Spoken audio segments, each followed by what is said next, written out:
Secretos de la Segunda Guerra Mundial.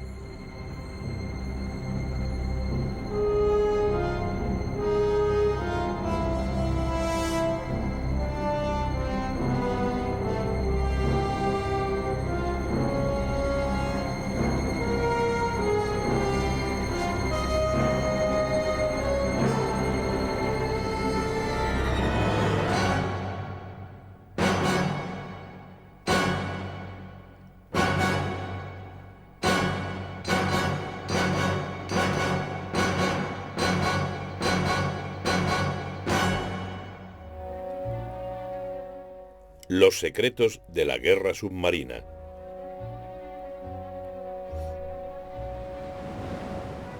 La batalla más larga de la Segunda Guerra Mundial se libró en las frías y grises aguas del Océano Atlántico. Después de la victoria, el líder británico Winston Churchill escribió: «Lo único que me atemorizó durante la guerra fue la guerra submarina».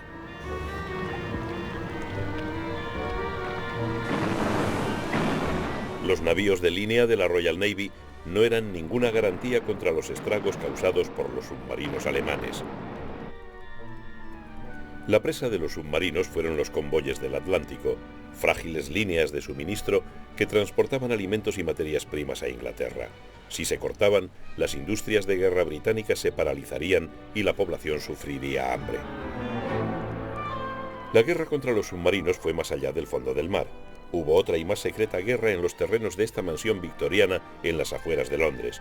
Sin los criptógrafos de Bletchley Park, los submarinos podían haber ganado la batalla del Atlántico y con ella la guerra en Europa. Las cifras de la supervivencia para Churchill y el pueblo británico eran muy estrechas. Al empezar la guerra, en 1939, Gran Bretaña necesitaba importar 55 millones de toneladas de bienes para mantener su nivel de vida. Para lograrlo, mantenía la mayor flota mercante del mundo, 3.000 buques oceánicos y 1.000 grandes barcos de cabotaje. Todos ellos y sus tripulaciones se encontraron en primera línea desde el primer día de la guerra, en septiembre de 1939. Sus peores enemigos fueron los submarinos.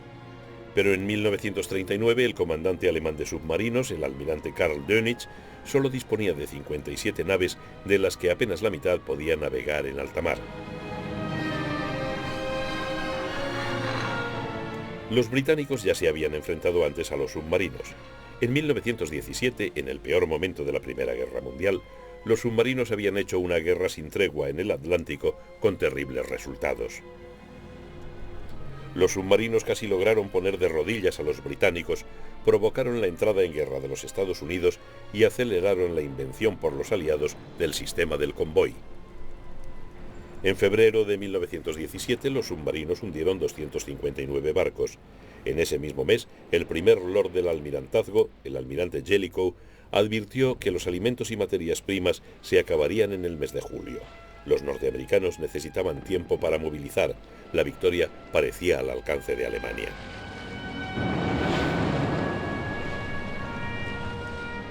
Después de muchas y agudas controversias, se probó el sistema de convoyes en mayo de 1917.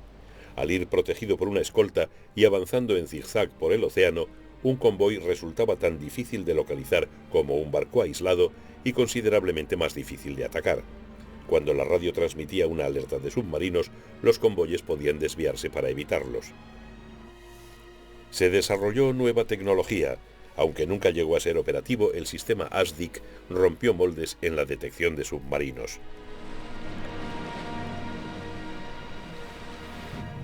El sistema ASDIC podía localizar submarinos sumergidos haciendo rebotar una señal sonora sobre su casco. El eco, ese ping, tan temido por las tripulaciones, indicaba la distancia y el rumbo del blanco considerados desde el navío transmisor. A continuación se le atacaba con cargas de profundidad. Si una de estas explotaba lo bastante cerca del submarino, las ondas de choque generadas podían dañar su casco y obligarle a emerger.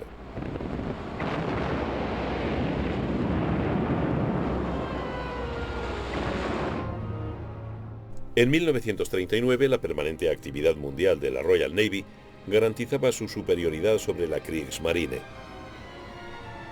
Los portaaviones, con su posibilidad de extender la supremacía aérea sobre cientos de millas, habían adquirido una importancia crítica. La Armada había desplegado cruceros por todo el mundo, pero andaba escasa de escoltas para convoyes. En Alemania, Hitler se había concentrado en la construcción de una flota de superficie cuyas unidades pesadas pudieran actuar como corsarios. Pero esto era como nadar contra la marea de la historia naval. Esas unidades pesadas jamás fueron un factor decisivo en el Atlántico. Hitler y su comandante en jefe, el almirante Raeder, habían subestimado la importancia de los submarinos como arma y el talento de su comandante, el almirante Karl Dönitz. El interés de Hitler se concentraba en los navíos de línea, como el acorazado Bismarck, botado a principios de 1939 y puesto en servicio en agosto de 1940. Pero el almirante Dönitz era un defensor a ultranza de los submarinos.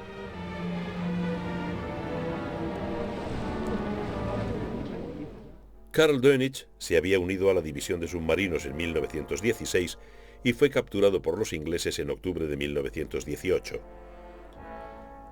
Entre las dos guerras, jugó un papel principal en la conservación del programa de submarinos y asumió el mando de la división en 1935.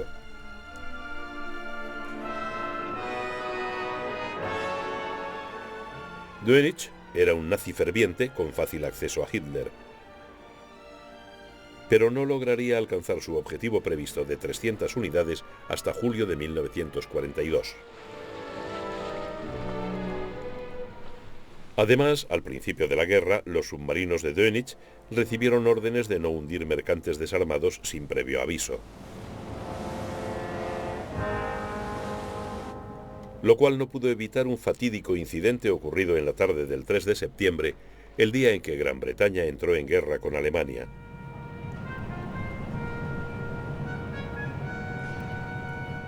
Uno de los submarinos de Dönitz, el U-30, hundió por error el transatlántico Athenia frente a la costa escocesa.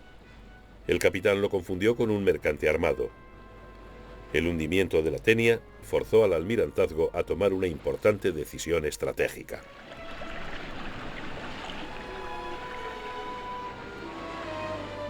Convencido de que los alemanes habían adoptado una política de guerra submarina total, que no se llevó a efecto hasta agosto de 1940, el almirantazgo organizó inmediatamente convoyes transoceánicos para barcos de entre 9 y 15 nudos de velocidad. Los más lentos tendrían que arriesgarse a solas hasta la creación un año después de los convoyes lentos.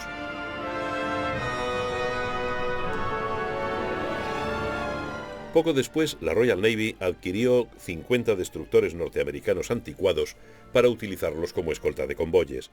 Los británicos pagaron concediendo a los Estados Unidos el arrendamiento por 99 años de una serie de bases aéreas en el Caribe. En la primera fase de la batalla del Atlántico, la mayoría de las víctimas de los submarinos eran barcos aislados.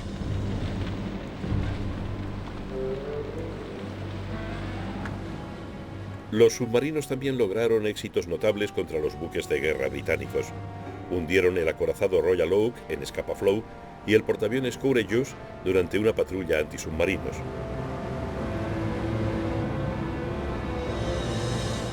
Pero atacar convoyes desde sus bases en Alemania era más arriesgado.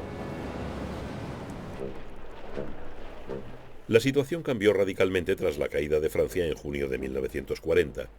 Uno de los principales trofeos de la campaña fue el acceso a los puertos franceses del Atlántico, un auténtico trampolín para las operaciones submarinas. Hitler ordenó la construcción de refugios a prueba de bombas para submarinos en las bases de la costa noroccidental francesa. El centro de mando se encontraba en Lorient, Bretaña. La flota de submarinos de Dönitz empezó a operar en el Atlántico Oriental, concentrándose en la ruta de El Cabo hacia África del Sur, con ocasionales correrías por el Mediterráneo.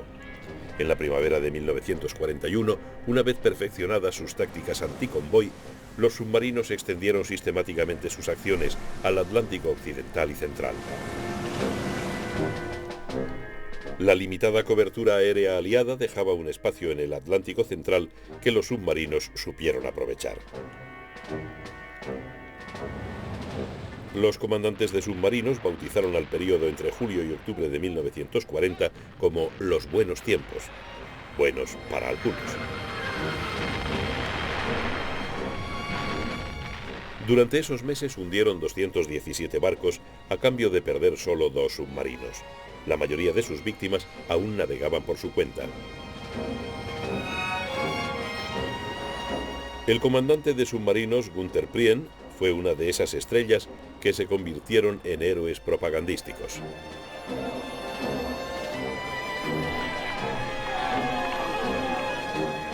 Los comandantes y tripulaciones de Dönitz obtenían buenas ganancias durante los buenos tiempos, y las medallas conseguidas reflejaban su éxito.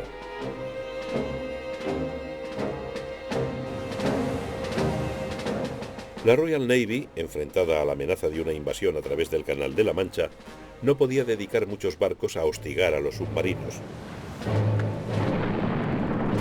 El 17 de agosto de 1940, Hitler declaró el bloqueo total de las islas británicas. Ordenó que todo cargamento de cualquier nacionalidad, salvo el de algunos barcos irlandeses muy concretos, fuera hundido sin previo aviso. Para los británicos, la crisis se agravaba con el incremento de la producción de submarinos.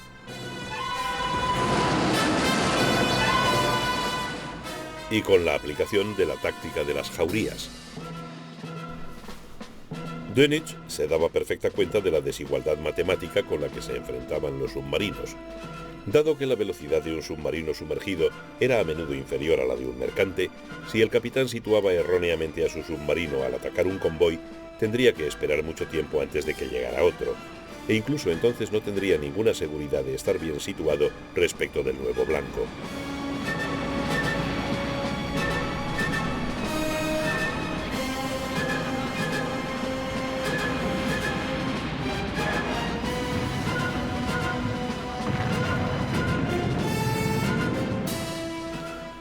La respuesta de Dönitz fue la jauría de submarinos dispuestos en serie en superficie. La jauría podía avistar la llegada de un convoy en una amplia extensión de océano y concentrarse contra el blanco dirigida por radio desde la costa. En una batalla contra una jauría, los buques escolta quedaban en inferioridad numérica y el convoy indefenso.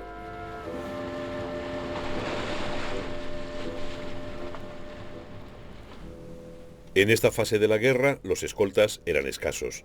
Una media de 3 destructores y una corbeta por cada 40 mercantes, para un viaje de 4.500 kilómetros por el Atlántico. El mecanismo sónico de detección de submarinos sumergidos, ASDIC, no llegaba más allá de los 1000 metros y solo proporcionaba el radio de acción y el rumbo, pero no la profundidad. La lectura de profundidades no se logró hasta 1944.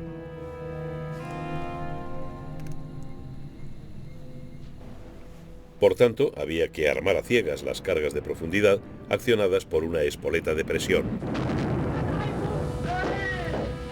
Si no explotaban cerca del casco del submarino, este seguiría en condiciones de luchar otro día.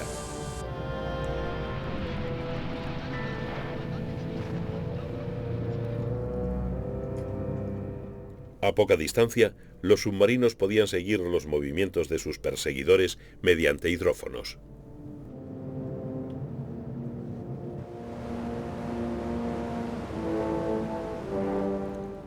La mayoría de los ataques de submarinos se realizaba de noche. El radar podía haber sido útil contra ellos, pero era un instrumento demasiado primitivo todavía para ser eficaz contra un enjambre de submarinos a cubierto de la oscuridad.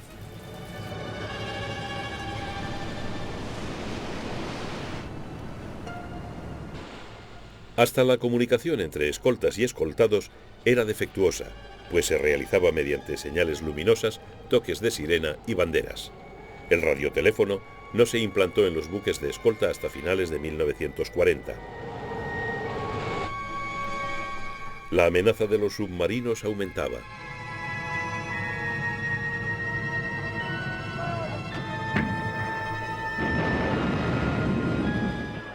Por el momento, Dönitz parecía tener las mejores cartas.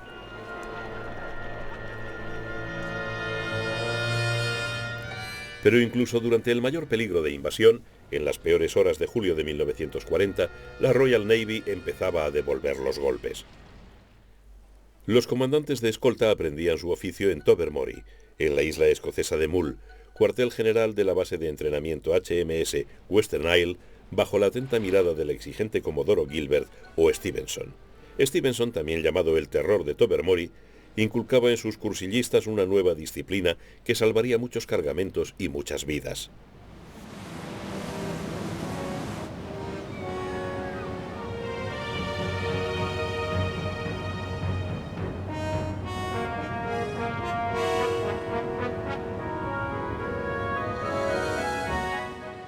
También mejoraba la tecnología antisubmarina. En abril de 1942, el nuevo radar centimétrico era ya capaz de localizar un submarino en superficie en un radio de 15 kilómetros y un periscopio a una distancia de unos 1.200 metros. El problema siguiente era diseñar un aparato que pudiera montarse en un avión. El columpio tecnológico iba y venía.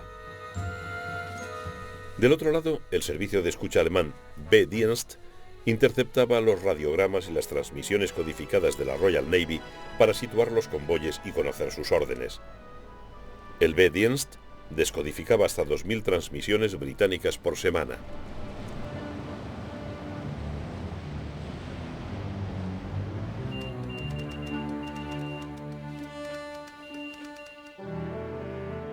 Pero la inteligencia alemana sufría una debilidad fatal en su sistema de protección.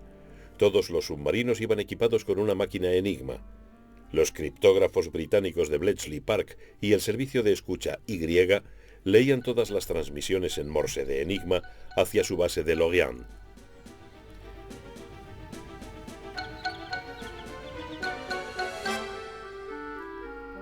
Los alemanes creían que Enigma era indescifrable. Los rigurosos procedimientos de codificación de la Kriegsmarine hacían muy difícil la descodificación.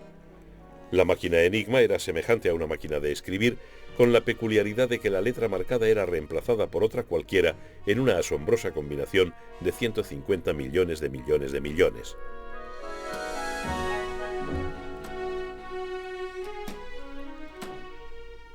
Dado el casi infinito número de combinaciones a disposición del criptógrafo y la frecuencia de sus variaciones, los alemanes estaban convencidos de que el sistema era seguro. De hecho, Bletchley Park no descodificó los mensajes navales de Enigma hasta junio de 1941. El 9 de mayo de 1941, el submarino U-110, mandado por el afamado Julius Lemp, se vio obligado a emerger cuando atacaba al convoy OB-318.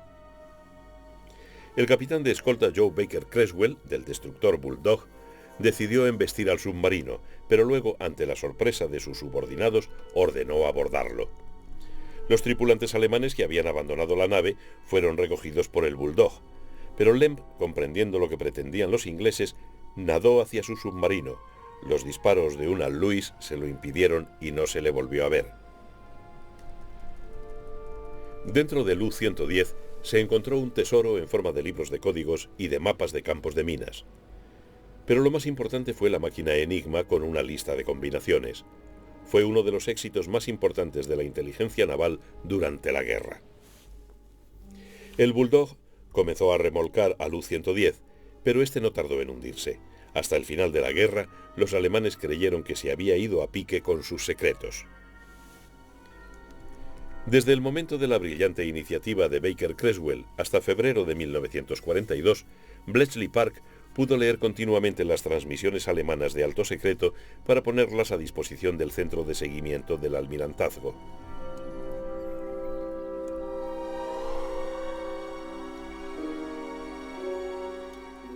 Luego, la inclusión de un cuarto cilindro en la máquina devolvió a los criptógrafos británicos a la casilla de salida.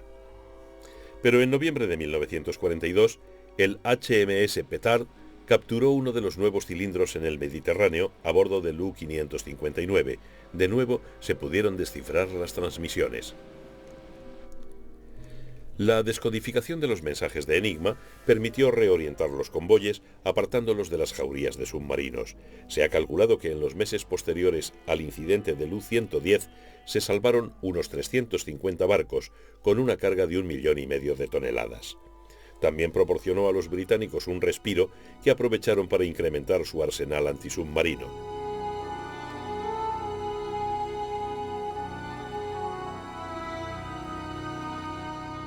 La búsqueda direccional de alta frecuencia, popularmente HAFDAF, permitió a los escoltas detectar y localizar a los submarinos que perseguían a los convoyes a partir de las transmisiones que enviaban a su base. Los convoyes podían entonces cambiar de rumbo y, si estos estaban disponibles, llamar a los cazas.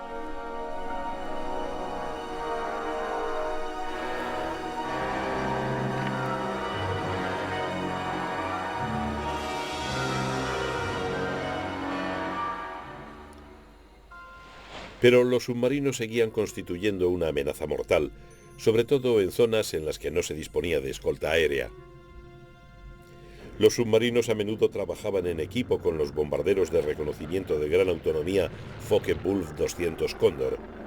Los Cóndor actuaban de vigías para las jaurías y también atacaban a los mercantes. A veces los submarinos los llamaban para atacar a los convoyes con sus cañones y su carga de 2000 kilos de bombas. Cuando atacaron el convoy HG-53 en febrero de 1941, los Cóndor hundieron 5 barcos.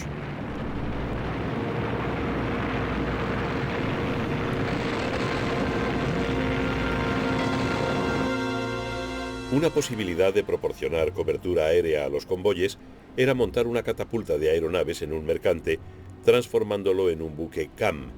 Estos buques transportaban un caza Hawker Hurricane que podía ser lanzado desde cubierta mediante la catapulta. Tras cumplir la misión, el piloto debía amerizar cerca del CAM o saltar en paracaídas. También se utilizaron transportes de escolta. El primero en entrar en servicio en junio de 1941 fue el Audacity, reconvertido irónicamente a partir del casco de un transatlántico alemán. Más tarde, los Estados Unidos produjeron masivamente transportes de escolta, no solo como piedra angular de una fuerza de choque autoprotegida de defensa de convoyes, sino para luchar directamente contra los submarinos. El mismo Audacity tuvo tanto éxito que Dönitz ofreció una recompensa por su destrucción. A finales de diciembre de 1941 se desarrolló una furiosa batalla entre el convoy HG-76 y una gran jauría de submarinos. Ambas partes sufrieron numerosas bajas. Una de las víctimas fue el U-567, capitaneado por el comandante estelar de Dönitz, Engelbert Endras. Otra fue el Audacity, hundido por 4 torpedos disparados por el U-751. La batalla continuó hasta que el convoy alcanzó la zona de cobertura aérea.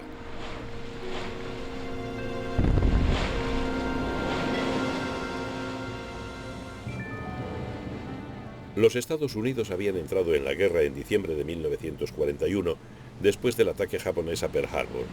Pero ya antes de esto, la Armada americana se había visto envuelta en la batalla del Atlántico. Desde septiembre de 1941, aunque técnicamente no beligerantes, los americanos habían escoltado convoyes desde unos 600 kilómetros al oeste de Islandia.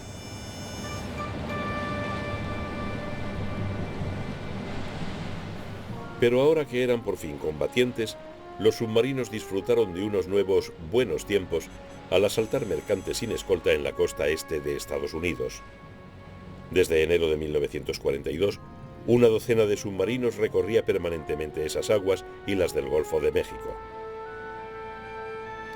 Conseguían buenos botines, moviéndose hacia el sur en febrero, hacia donde las brillantes luces de Miami aún atraían a los turistas. La autonomía y resistencia de los submarinos se incrementó gracias a las vacas lecheras, submarinos que podían transportar 450 toneladas de combustible, además de las 206 que necesitaban para sí mismos. El primero en entrar en servicio fue el submarino cisterna U-459, que suministraba a submarinos al norte de las Bermudas. En agosto de 1942, 5 de ellos eran operativos. Las vacas lecheras iban protegidas contra los ataques aéreos con 2 ametralladoras de 37 milímetros y una de 20 milímetros, pero al final todas, excepto una, fueron hundidas por completo o en parte por aviones antisubmarinos. En los 3 primeros meses de 1942, los submarinos hundieron 1,3 millones de toneladas de cargamento, unas cifras 4 veces mayores que las logradas en el Atlántico en 1941. El sistema de convoyes no se aplicó hasta mayo de 1942, cuando estos nuevos buenos tiempos de saqueo de todo tipo de barcos llegaron a su fin. La Armada americana introdujo un nuevo concepto de cobertura aérea con el empleo de aeronaves semirrígidas.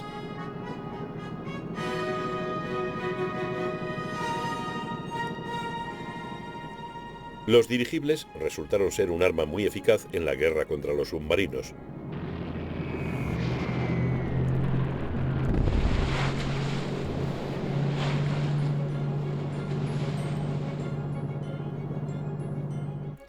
Para entonces, los submarinos ya tenían un terrible enemigo, los astilleros norteamericanos. Dos conceptos tuvieron una importancia vital: el buque cisterna estandarizado, el T-10, y un carguero, el Liberty Ship. Ambos eran grandes y rápidos, comparados con sus equivalentes prebélicos, y como eran prefabricados, se construían rápidamente. En el otoño de 1942, los astilleros norteamericanos botaban 3 Liberty Ships diarios. En noviembre, construyeron el Robert E. Peary, partiendo de la quilla en 4 días. En Inglaterra, el nombramiento de un especialista en submarinos, el almirante Sir Max Horton, como comandante en jefe del acceso occidental, trajo un nuevo impulso a la guerra antisubmarinos. Ahora Horton disponía de las armas necesarias para atacar a los submarinos.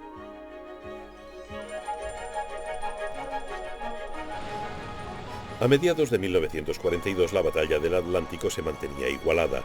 La nueva clave Shark, tiburón, empleada por los submarinos, había vuelto a ocultar las transmisiones de Enigma. La Armada norteamericana y la Armada Real canadiense, que pasaba por una fase de expansión bélica de 6 a 400 barcos, estaban aún en el ABC de la protección de convoyes.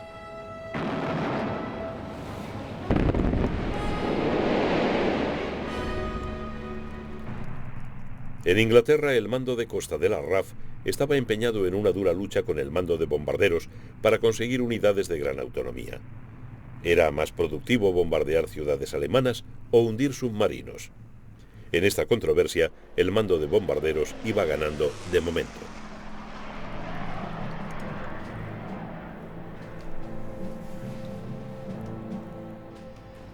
Ahora, por primera vez, Dönitz disponía de los 300 submarinos que necesitaba para cortar ese cordón umbilical atlántico de Inglaterra.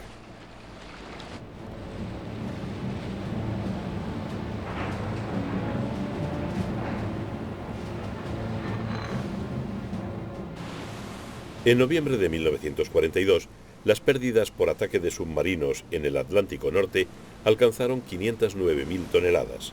En diciembre y enero de 1943, el mal tiempo redujo a la mitad esos estragos, pero después las pérdidas volvieron a aumentar. En febrero, a pesar de la marejada permanente, 120 submarinos hundieron casi 300.000 toneladas en el Atlántico Norte.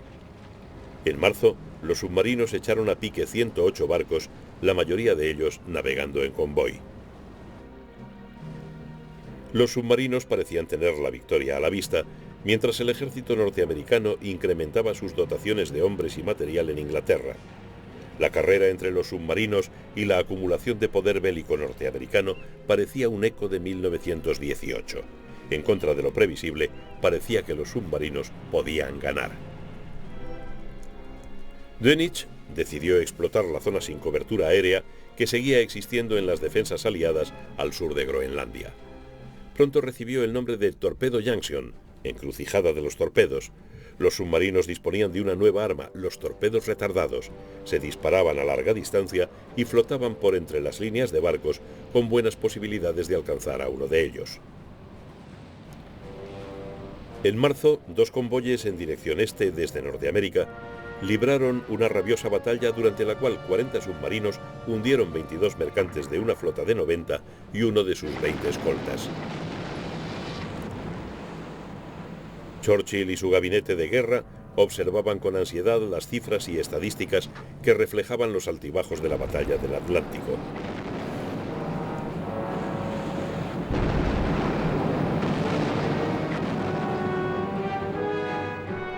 Pero en esta incesante guerra de cifras, Dönitz iba a recibir una desagradable sorpresa, y es que las pérdidas aliadas solo mostraban una parte de la cuestión. Los aliados habían construido ya los suficientes barcos como para compensar todas las pérdidas desde 1939 y con mejores barcos. En cambio, las pérdidas de submarinos comenzaban a igualarse con las botaduras a una media mensual de 15 unidades. La marea cambiaba a favor de los aliados. En la guerra informativa, los criptógrafos de Bletchley Park habían vuelto a abrirse camino. De nuevo podían leer las transmisiones de Enigma, lo que permitía reorientar los convoyes. Y los buques escolta iban ahora equipados con nuevas y poderosas armas antisubmarinos. El Hedgehog era un mortero que se empleaba en combinación con el Asdic y se disparaba por delante del escolta, alcanzando un área genérica alrededor del submarino al que se apuntaba. Este sistema tenía la ventaja de no interrumpir el contacto Asdic, salvo en caso de hacer diana, lo que obligaría al submarino a emerger.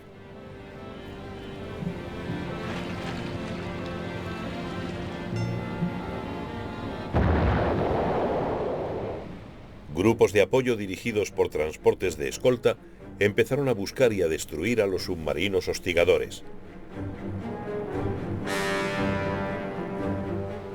Los convoyes se convirtieron en el cebo para atraer a las jaurías a un enfrentamiento frontal con los grupos de apoyo.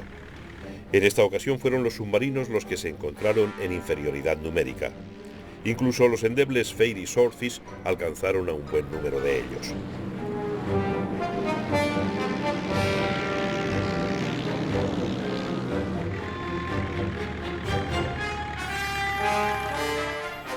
La tecnología aliada proporcionó la clave.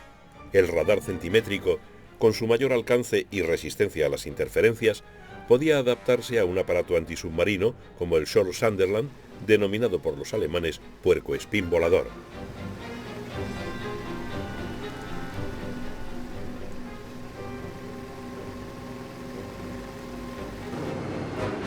La brecha de cobertura del Atlántico Central quedó cerrada por los Liberator norteamericanos, de tan gran radio de acción que podían volar desde bases situadas en Irlanda del Norte, Islandia o Terranova.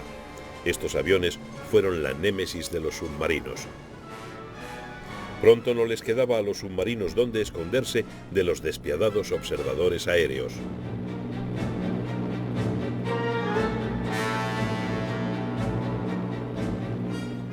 El magnetómetro de cámara era la clave del radar centimétrico.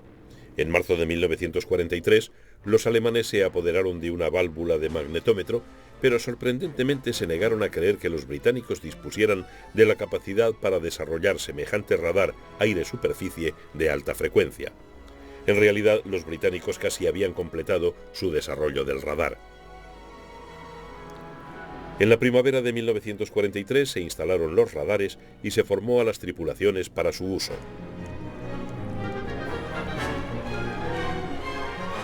Las pérdidas de submarinos empezaron a aumentar.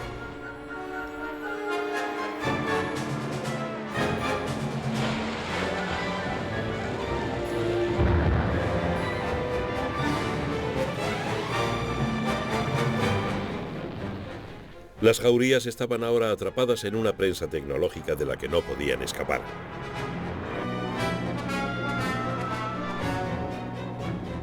El poder aéreo conseguido por el mando de costa tras la ofensiva de bombarderos hacía estragos. En mayo las pérdidas de submarinos llegaron a 43, más del doble que los de repuesto que esperaban en Alemania.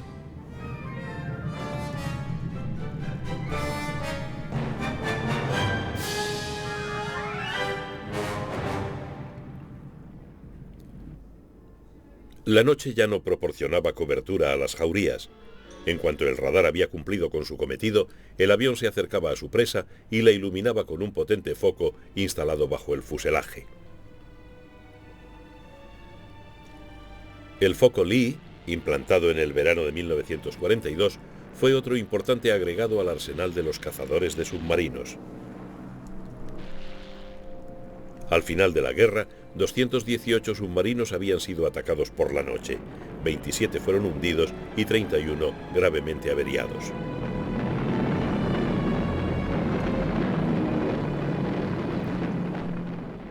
Los portaaviones de escolta iban ahora armados con minas Mk-24.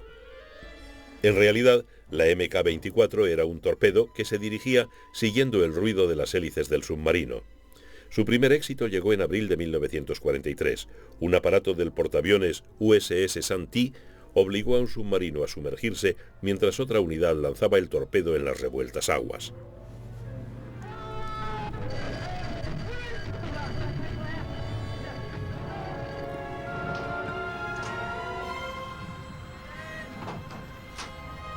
La amenaza aérea estaba estrangulando las operaciones de submarinos.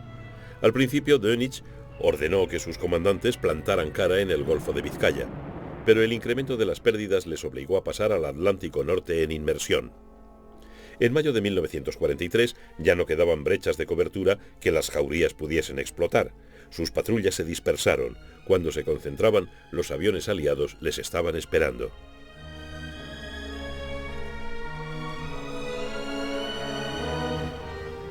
No solo eran los alemanes incapaces de detectar o interferir el radar centimétrico, sino que se obstinaban en creer que la causa de esta crisis progresiva era una combinación de inseguridad en las transmisiones con un aparato de detección por infrarrojos totalmente imaginario. Los alemanes tenían interés en semejante aparato, pero no los británicos. En mayo de 1943, Dönitz perdió 43 submarinos, un ritmo que sobrepasaba con creces la capacidad de reposición de los arsenales alemanes. A principios de mayo, no menos de 42 submarinos atacaron al convoy ONS-5. Hundieron una docena de mercantes, pero perdieron 6 naves y otras 12 fueron gravemente dañadas.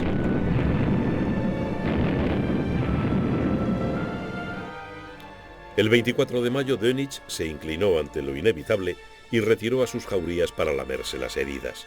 Más tarde escribió que fue en este momento cuando comprendió que la batalla del Atlántico se había perdido. Pero esto no significó el final de la guerra submarina. Se emprendió una investigación urgente para diseñar motores eléctricos más potentes que incrementaran la velocidad en inmersión de los habituales 7 nudos a 18.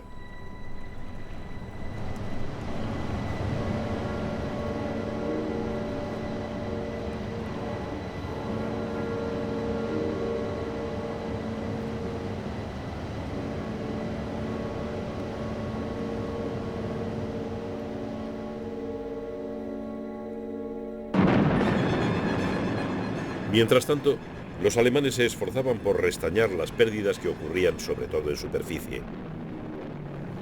La respuesta fue el snorkel, un tubo de respiración que podía elevarse por encima de la superficie como un mástil y que permitía largas inmersiones empleando energía diésel en lugar de eléctrica. La desventaja del snorkel era que, al igual que el periscopio, dejaba un rastro de espuma y una señal de radar. La réplica aliada fue el Squid, calamar, un sistema de morteros de 3 tambores conectado a un sonar avanzado que le proporcionaba la profundidad exacta del blanco. Esto permitía armar las cargas con exactitud para que detonasen a la misma profundidad que el blanco.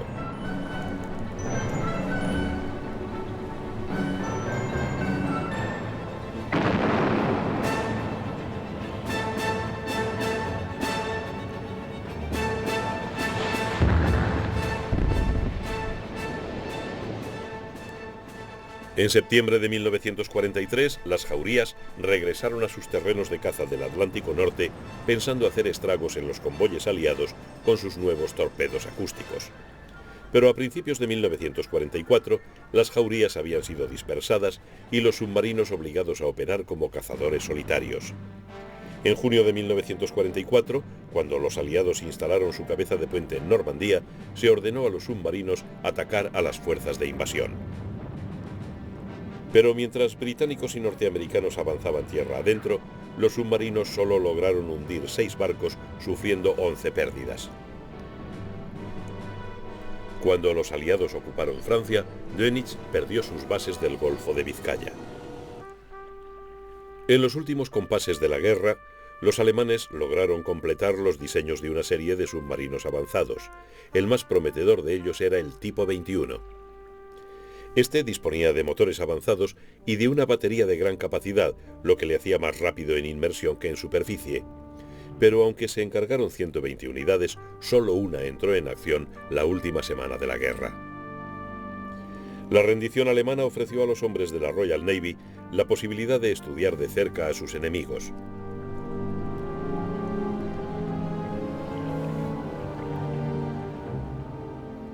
Eran los supervivientes de la campaña más costosa de la Segunda Guerra Mundial.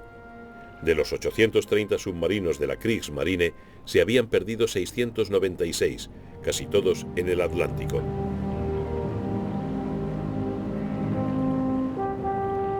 La media general de bajas entre las tripulaciones era del 75%, mayor que la de cualquier otra sección de combate.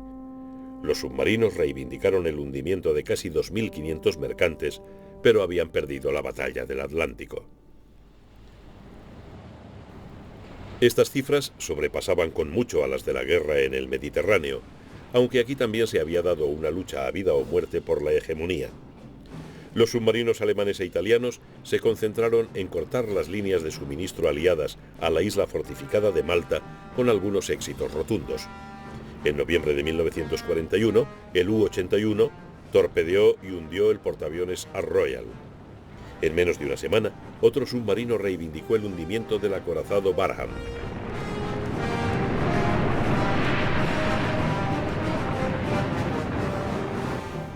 Pero los aliados lograron un éxito más decisivo al privar al Afrika Korps de los suministros que necesitaba para su campaña del desierto occidental. El comandante del Afrika Korps, Erwin Rommel, dependía por completo de los convoyes del eje enviados desde Italia, pero sufrieron abrumadoras pérdidas a manos de los submarinos y aviones británicos.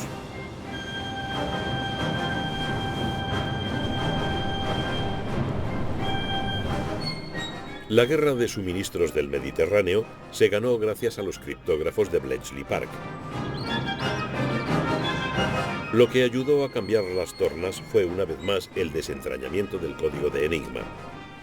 En esta ocasión fueron las transmisiones Enigma de la Luftwaffe, notables por su descuido, lo que ayudó a los aliados. Las obligaciones de escolta de la Luftwaffe indicaron a los aliados las fechas y rutas de los convoyes. Submarinos y aviones se lanzaban entonces contra ellos. La práctica habitual con Enigma consistía en inventar una historia de cobertura para ocultar esta fuente de información vital.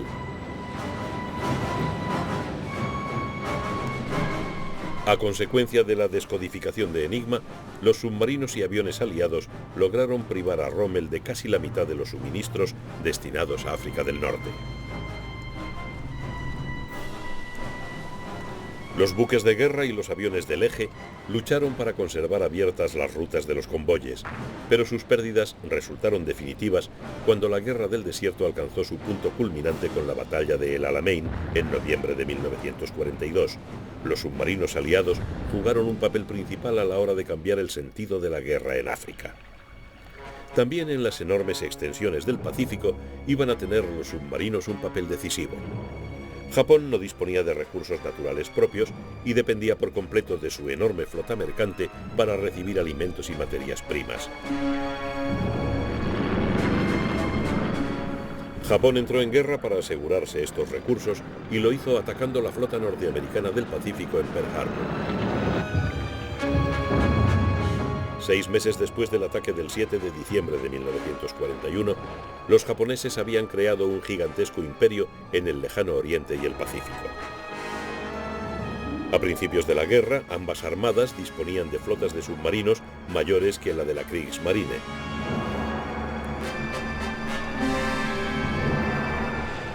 También las naves eran mucho mayores, pues se diseñaron para cruzar las extensiones del Pacífico.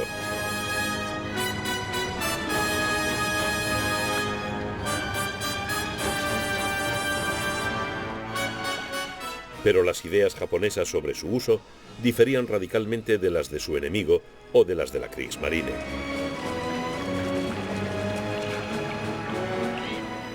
Su alto mando naval consideraba a las fuerzas submarinas como un añadido a la flota de superficie para entablar combates importantes con los acorazados y portaaviones enemigos.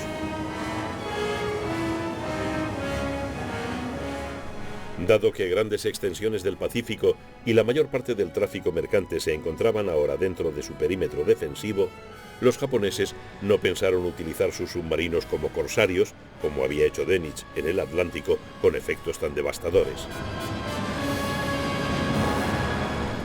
Esto resultó ser un error fundamental, pues los ataques contra buques de guerra escoltados arrojaron numerosas pérdidas y poco beneficio. Este podía haber sido mayor con mucho menos coste de haber atacado los convoyes aliados de transporte de tropas. Después de 1943, sin embargo, el principal papel de los submarinos japoneses fue el de transportar suministros a guarniciones aisladas en el Pacífico. La Armada norteamericana, por el contrario, desde el mismo momento de la declaración de guerra, inició una política de guerra total contra el tráfico mercante que sustentaba al imperio japonés.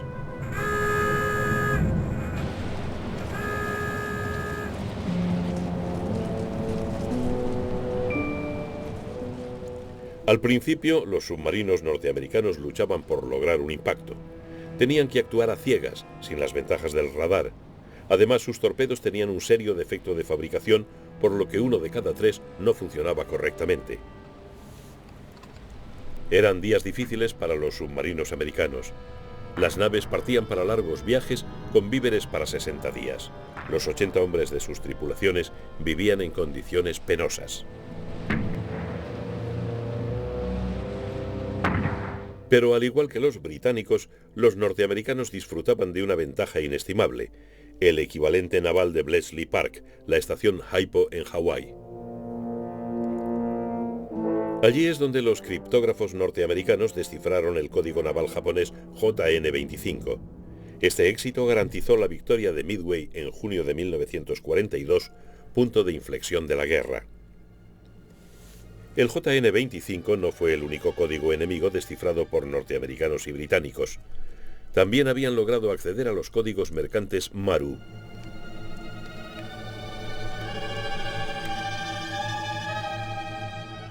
Los archivos de Bletchley Park han conservado detalles sobre los cargamentos de los convoyes, sus destinos y su suerte final. En el Atlántico, el acceso a los códigos enemigos había permitido reorientar los convoyes, alejándolos de las expectantes jaurías. En el Pacífico, permitió que la inteligencia norteamericana dirigiera a los submarinos hacia sus presas. En un escenario bélico tan gigantesco, esta información, combinada con la introducción del radar, resultó decisiva.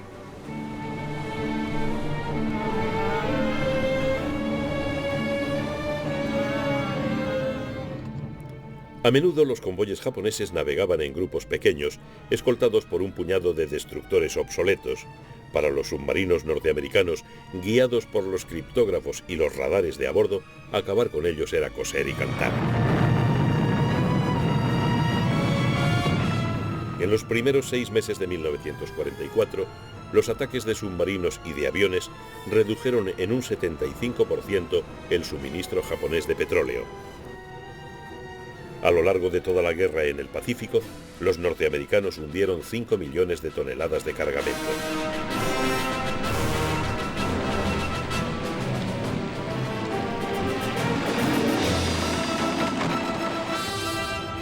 En su territorio, la producción de guerra japonesa cayó a la mitad. Los submarinos norteamericanos tuvieron tal éxito estrangulando los abastecimientos japoneses que mucho antes del final de la guerra hubo que recortar drásticamente el programa de construcción de submarinos. A finales de 1944, los restos de la flota mercante japonesa se arrimaban a la costa buscando aguas poco profundas para evitar los ataques de los submarinos.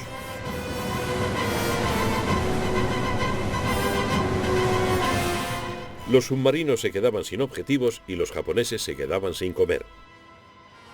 Cuando quedó cerrado el grifo del petróleo, el transporte y la calefacción desaparecieron. La industria japonesa se detuvo. A finales de la guerra, las víctimas de los submarinos incluían submarinos alemanes que navegaban por el Pacífico hacia Japón. A menudo las transmisiones de Enigma describían sus cargamentos. Consistían en aviones a reacción desmontados, materiales para el proyecto japonés de bomba atómica e, irónicamente, grandes cantidades de máquinas Enigma. Cuando la guerra llegó a su fin en agosto de 1945, Japón disponía aún de 5 millones de soldados y 11.000 aviones en el terreno de operaciones, pero no podían moverse sin los alimentos o el combustible que los submarinos norteamericanos les negaban. Además de destruir 1.178 buques mercantes japoneses, los submarinos norteamericanos hundieron 214 buques de guerra y actuaron como naves de suministro y de transporte para desembarcar fuerzas de comandos. También sembraron minas y rescataron a pilotos derribados. Pero su mayor logro bélico fue cortar los suministros japoneses de materias primas. A cambio de la pérdida de 49 naves, habían jugado un papel esencial en la victoria aliada. En las cálidas aguas del Pacífico, los submarinos norteamericanos habían conseguido lo que las naves de Dönitz estuvieron a punto de lograr en las grises aguas del Atlántico. Fue un combate muy reñido.